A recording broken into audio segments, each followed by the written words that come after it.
Hey, this is Dave DeCamp from antiwar.com. This is anti-war news for Monday, August 21st, 2023.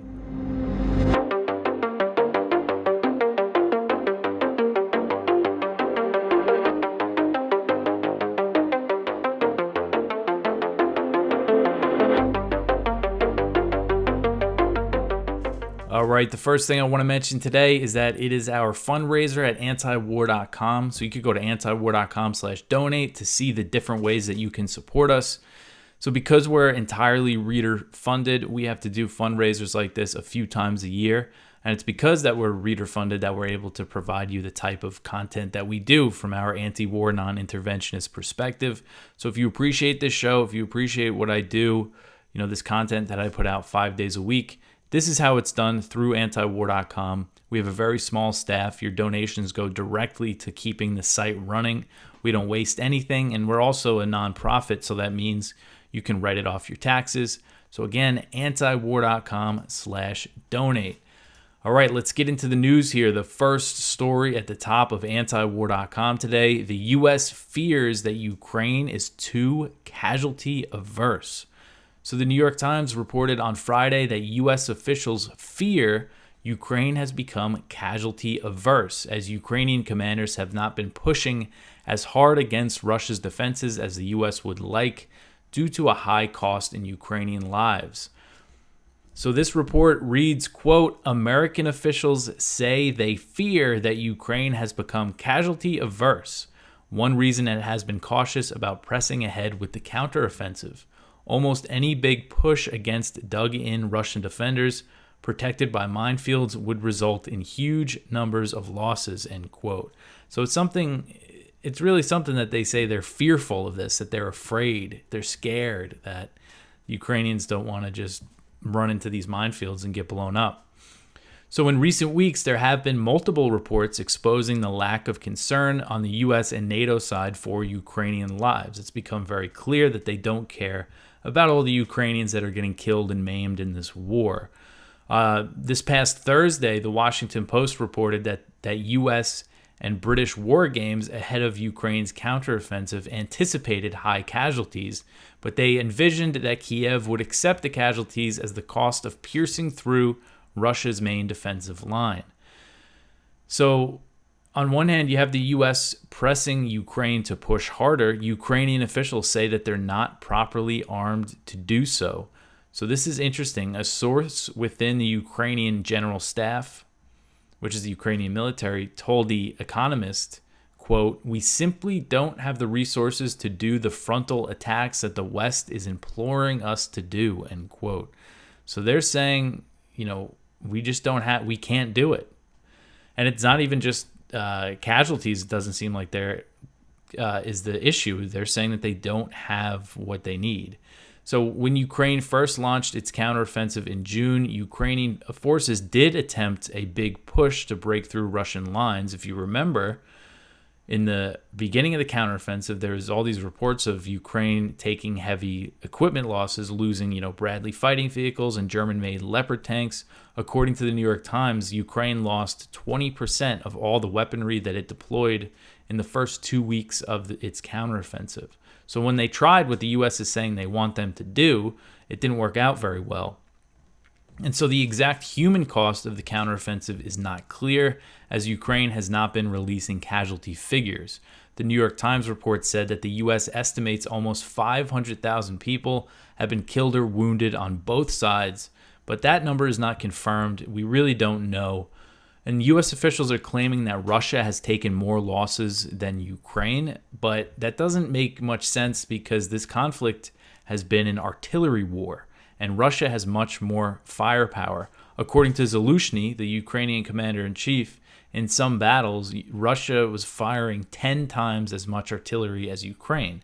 So it seems like simple math that you would expect the Ukrainians to take heavier losses.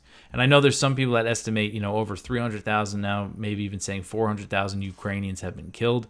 And I just don't know, what the real number is. And I don't think there's any way for us to actually know. It's very strange, this type of propaganda, them just not telling us how many of them are dying. I mean, I think it goes to show that Ukrainian lives really aren't important to, I think, also the leadership in Kiev, not just the United States. So Ukraine's Western backers appear to have lost hope that the counteroffensive will succeed. So this Washington Post report from Thursday said that U.S. intelligence determined the assault would fail to meet its core objective of severing Russia's land bridge to Crimea. So Kyle Anzalone actually wrote that up over the weekend. Basically, this report says that U.S. intelligence has deemed Ukraine's counteroffensive a failure. They're not going to be able to punch through. So that's that. And leading up to the counteroffensive, as I covered extensively, the Discord leaks and other media reports showed that the U.S. did not believe Ukraine could regain significant territory. They pushed for the counteroffensive anyway, with the Biden administration rejecting the idea of a ceasefire. So it's just becoming very clear what an evil policy this is, of the U.S. and NATO, fueling this war, not caring about how many people are being killed or wounded. They just want them to keep going, keep pushing, even though they're not capable of breaking through. All right, so the next one here, U.S. official says that Milley had a point about Ukraine peace talks.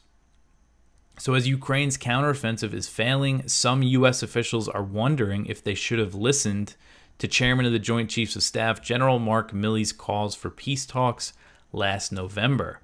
So if you remember, back in the fall, Milley called to seize the moment for peace talks after Ukraine made gains in the Kharkiv and Kherson regions, arguing that the battle lines likely won't change much in the future. According to media reports at the time, guess who was opposed to what Milley was saying? Secretary of State Antony Blinken and National Security Advisor Jake Sullivan, the two guys who are really running Biden's foreign policy. They were against it. And this is one of those situations where you have the State Department, the so-called diplomats, much more hawkish than the military.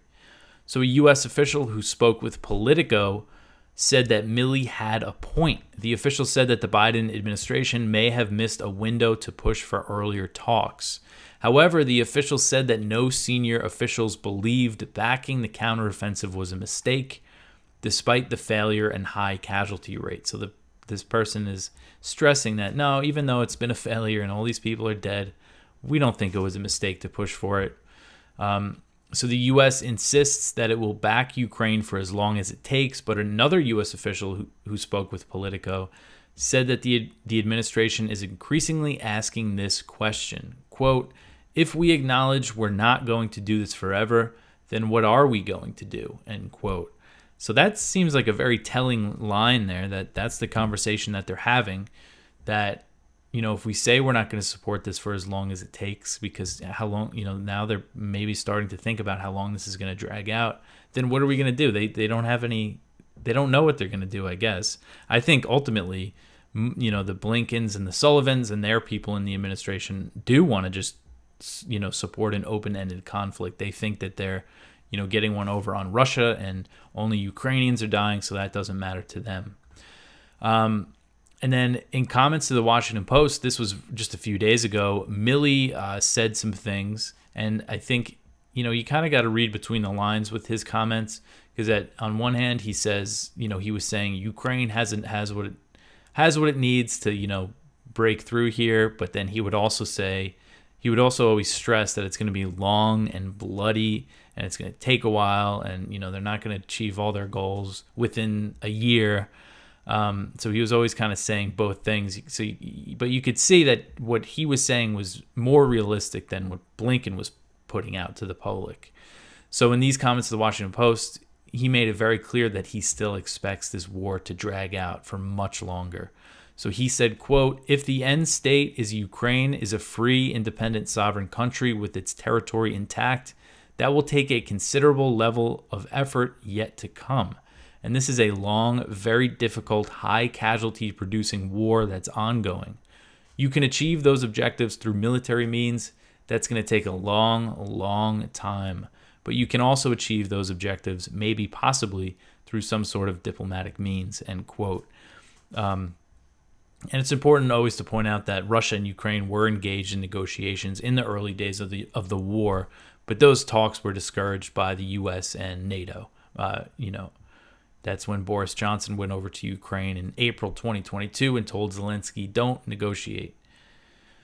All right, so the next one here, Lukashenko says that Belarus will use nukes if attacked. And this article is written by Connor Freeman. So Belarusian President Alexander Lukashenko threatened to use nuclear weapons deployed to his country by Moscow if aggression is launched against Belarus. And this comes as neighboring NATO states have deployed thousands of troops near the Belarusian border, and tensions are very high between Poland and Belarus. And this is something, Poland's saying that they're sending 10,000 additional troops to the border. They're warning that the Wagner fighters inside Belarus are planning some kind of provocations. So things are very tense in this area. And here you have Lukashenko saying that he's willing to use these nukes if Belarus is attacked. So this was in comments to Belarusian, their state news agency. And he said, quote, if aggression against our country is launched from the side of Poland, Lithuania, Latvia, we will immediately respond with everything we have, and the strike will be unacceptable, end quote. The translation here seems a little wonky, but in another quote, you'll see that he is explicitly saying that he's willing to use nuclear weapons. And I believe he said something like this before. So again, this just shows how potentially volatile this area is these borders between NATO states and Belarus. And Putin has said he would treat any attack on Belarus as an attack on Russia. All right, the next one here, Moscow warns that the great danger of the Ukraine war is nuclear conflict. So this article is from Kyle over at the Libertarian Institute. So Russian Foreign Minister Sergei Lavrov said that Russia's nuclear deterrent is necessary because of NATO's proxy war in Ukraine. And he added that direct conflict between NATO and Moscow would lead to nuclear war. So he said, quote, Russia's nuclear deterrence policy is strictly defensive. It is aimed at guaranteed protection of this country's sovereignty and territorial integrity and prevention of aggression against Russia and its allies. The developments in and around Ukraine have confirmed that our concerns are well grounded. Let me remind you that NATO has grossly violated the principle of security and is focusing on a strategic defeat of Russia, end quote. So he went on to say basically that the biggest danger of this is nuclear war. He said, quote, a great danger in the context of the Ukrainian conflict is linked with the fact that the United States and NATO countries, while gearing up for confrontation, run the risk of becoming involved in a direct armed clash between nuclear powers, end quote. And he's saying that this must be prevented. So just some more talk of the potential of nuclear war. A concern that you don't hear about much anymore in the U.S. Media. They downplay the danger of nuclear war, of the U.S. and Russia entering a direct conflict. All right, I want to take this moment to mention our sponsor for today, and that is the Expat Money Summit. So you go to expatmoneysummit.com and you can register for this free online event that is being held from October 2nd to October 6th. It's being hosted by Mikkel Thorup. He's the head of Expat Money. He's a listener of this show, a supporter of antiwar.com, and his work is very interesting. He helps people who consider moving out of the country or getting a plan B, kind of a backup plan if they need to get out, quick for any reason, or just, if it's a decision that you make further down the line, helping with residency, citizenship, just ways to do it. And it's something I think that's really important in today's day and age when so many people are working online. You could do the digital nomad thing. And I think, there's probably a lot of people that do work from home or do work online that don't really think of this as a realistic option as moving to another country, when there's a lot of great countries out there that can be very accommodating to people. They want people to move there and work. And so you could learn about all this type of stuff at this Expat Money Summit. And there's great speakers, including Peter Schiff, Mark Faber, Ron Paul, Doug Casey, many more. And the things that they cover: residencies, citizenship, wealth protection and tax planning, investing and diversification, the expat lifestyle, community and network, and much, much more. So it's a huge event. And again, it's totally free. So go to expatmoneysummit.com. You could go there through the link in the description and show notes and put your email in. And yeah, definitely check it out. All right, so back into the news here. The next story, China launches war games around Taiwan. So on Saturday, China's People's Liberation Army launched extensive air and sea drills around Taiwan after Taiwanese Vice President Lai Ching-te returned from a trip that included stops in the United States.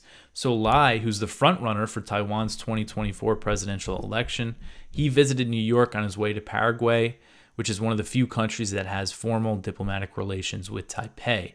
And then on his way back to Taiwan, Lai stopped in California, and he returned to Taiwan on Friday.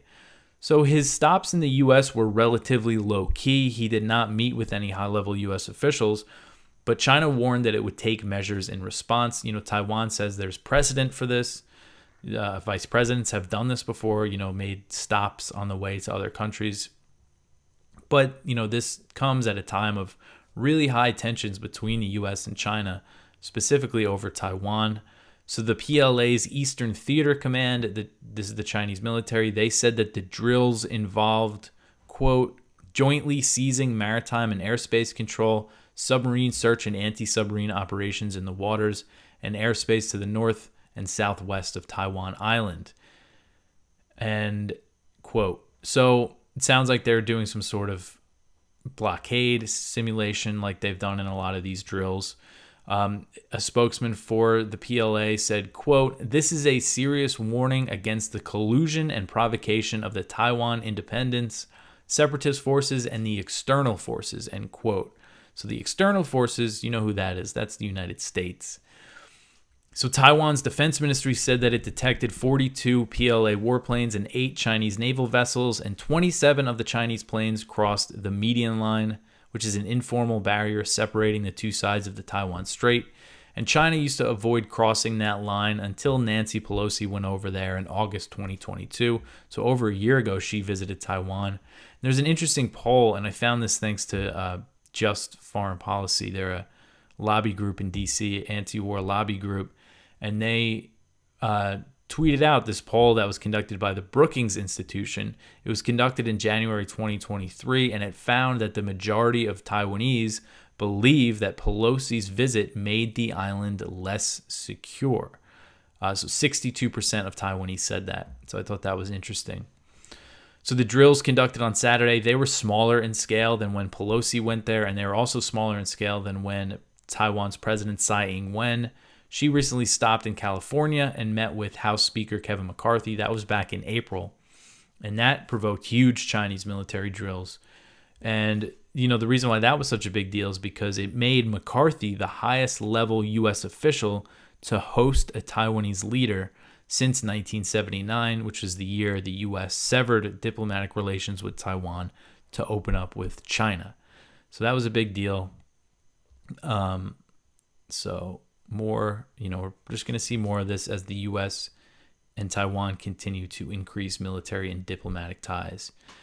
All right, the next one here, the U.S., Japan, and South Korea announce a multi-year military exercise plan. So the U.S., Japan, and South Korea on Friday announced a series of steps to boost their trilateral military alliance as the leaders of the three nations met at the presidential retreat at Camp David. So the effort to reconcile ties between Tokyo and Seoul and boost military cooperation is part of the Biden administration's strategy against China, and this is also aimed at North Korea. So according to the White House, the three nations agreed to a multi-year trilateral exercise plan. They described this as, quote, a multi-year trilateral framework that includes annual named multi-domain trilateral exercises, which will constitute an unprecedented level of trilateral defense cooperation, end quote. So the U.S., Japan, and South Korea agreed to cooperate on ballistic missile defense to improve detection of North Korean missiles, form a working group on North Korean cyber activities, enhance information sharing, and work together to counter foreign information manipulation, whatever that will entail. So the meeting between President Biden, Japanese Prime Minister Fumio Kishida, and South Korean President Yoon Suk-yeol, it marked the first standalone trilateral summit between the three nations' leaders. And they announced plans to hold an annual trilateral leaders summit, They're also going to hold an annual summit between other high-level officials, foreign ministers, defense ministers, and an annual trilateral Indo-Pacific dialogue. I think that's engaging with more countries in the region. And this cooperation between the U.S., Japan, and South Korea is just one aspect of the U.S.'s multi-pronged effort to build alliances in the region to prepare for a future war with China. That's what they're doing here. And the effort includes the AUKUS military pact, increasing cooperation with the Quad nations, and the overall U.S. military buildup in the Asia-Pacific with the Philippines and Papua New Guinea. I mean, there's just a lot of stuff going on here in this new buildup. It's not new. It's been going on for a while, but Biden's really ramped it up. It really started under Obama, the pivot to Asia. Trump ramped it up, and Biden ramped it up even more. All right, so the next one here, the Niger Junta holds talks with ECOWAS delegation. So a delegation representing ECOWAS traveled to Niger's capital on Saturday to meet with the military junta that deposed Nigerian President Mohamed Bazoum in a July 26 coup. So a source told the Associated Press that the 2-hour discussion yielded no progress as the two sides remain far apart on the key issue. And the key issue is Bazoum. ECOWAS wants him reinstated, but the junta, which is led by General Abdurrahman Chiani, is not backing down in the face of harsh sanctions and threats of military intervention. So after the meeting on Saturday, Chiani appeared on state TV and laid out a roadmap for the country that he said would restore civilian rule within 3 years. He said the details of the plan would be worked out within the next 30 days. So that shows he has no plans to reinstate Bazoum if he's saying civilian rule is going to come back in 3 years. So the day before the meeting, ECOWAS military chiefs concluded 2 days of talks in Ghana where they discussed plans for military intervention. Abdel Fattah Musa, who's ECOWAS's commissioner for political affairs, he said that the bloc was ready to intervene when given the order. He said, quote, "We are going to go anytime the order is given. The D-Day is also decided. We've already agreed and fine-tuned what will be required for the intervention," end quote. So Chiani, the coup leader, he said on Saturday that Niger does not want war and warned against military intervention.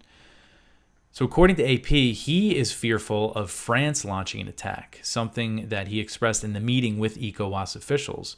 So France, which is Niger's former colonial ruler, has about 1,500 troops in the country and has strongly backed the ECOWAS threats, more so than the United States. And what's interesting is that France is reportedly at odds with the U.S. over Washington's engagement with the junta, which included acting Deputy Secretary of State Victoria Nuland meeting with the coup leaders. So a French official told Politico, this is an anonymous official, they said, quote, "Perhaps in order to avoid bloodshed, the U.S. was quickly keen to talk to the putschists. Maybe the better reaction should have been to put some conditions or guarantees before opening those channels," end quote. So the U.S. has about 1,100 troops in Niger, and they have a major drone base. And it's kind of, the U.S. seems to be playing both sides a bit. According to these reports that I went over last week, the U.S. is considering cooperating with the coup government, with the junta, so they can maintain their military presence. But at the same time, the U.S. has also backed the ECOWAS threat. So, we'll see how this all plays out. All right, the next one here is interesting. Thousands of Niger junta supporters overwhelm call for volunteers. So this article is from Reuters. Supporters of Niger's junta were forced on Saturday to halt a census of people willing to volunteer for non-military roles in defense against a possible intervention by West African powers, saying they had been overwhelmed by the numbers who turned up. So apparently they put out a call for volunteers, and again, they're saying that these are for non-military roles to help defend the country from this intervention. But apparently they're saying there's thousands of young men who are ready to fight if ECOWAS intervenes.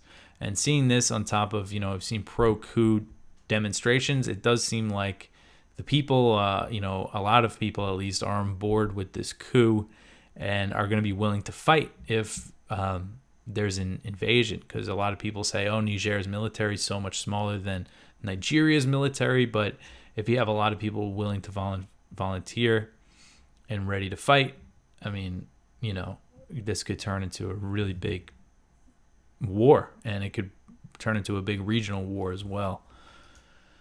All right, so the last story here, tanker carrying stolen Iranian oil unloads near Texas. So a tanker believed to be carrying 800,000 barrels of stolen Iranian oil began unloading its cargo off the coast of Texas on Sunday, despite Iranian warnings of retaliation.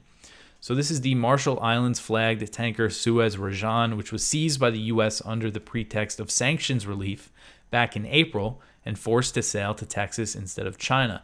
I've been covering this a lot lately because it's very important. This happened before Iran started its latest, before Iran seized 2 oil tankers, which the U.S. used as pretext to build up its military forces in the Persian Gulf. So American companies were hesitant to unload this oil over fears of Iranian reprisals in the Persian Gulf, and the IRGC has said that it will respond. So according to AP, ship tracking data showed the Suez Rajan starting a ship-to-ship transfer of its cargo to another tanker. The cargo transfer came after a bipartisan group of U.S. senators and House members urged the Biden administration to facilitate the unloading of the oil. So the AP report said that the Suez Rajan was owned by Oak Tree Capital Management, which is an American company based in Los Angeles. So other reports and ship tracking websites that I checked, they say that this tanker is owned and managed by a Greek company. But AP is saying an American company owns it. They're definitely managed by this Greek company, and in a lot of cases with shipping, if the manager is different than the owner, a lot of times the owner is not really involved in anything. The management does everything when it comes to getting shipments and stuff and deciding where the ship's going to go. And it also confuses people. So some people will assume that the management company is the owner. But again, this is the first time I've seen them saying it's an American company that owns it. So it's not really clear. So the U.S. seizure, I mentioned just at the end here, the context that it provoked Iran seizing oil tankers, and the U.S. has been really increasing its presence in the Persian Gulf, including by sending that 3,000 Marines and Navy sailors as part of this amphibious, strike group that just got to the Middle East recently. So this could raise tensions even more. I wouldn't be surprised if we see Iran seize another tanker or do something like that in response. That is it for the news for today. That was a lot of stuff. A lot of stuff happened over the weekend. So go check out our Viewpoints, one from Ted Galen Carpenter. Pakistan events confirm that Washington prefers compliant autocrats over feisty Democrats.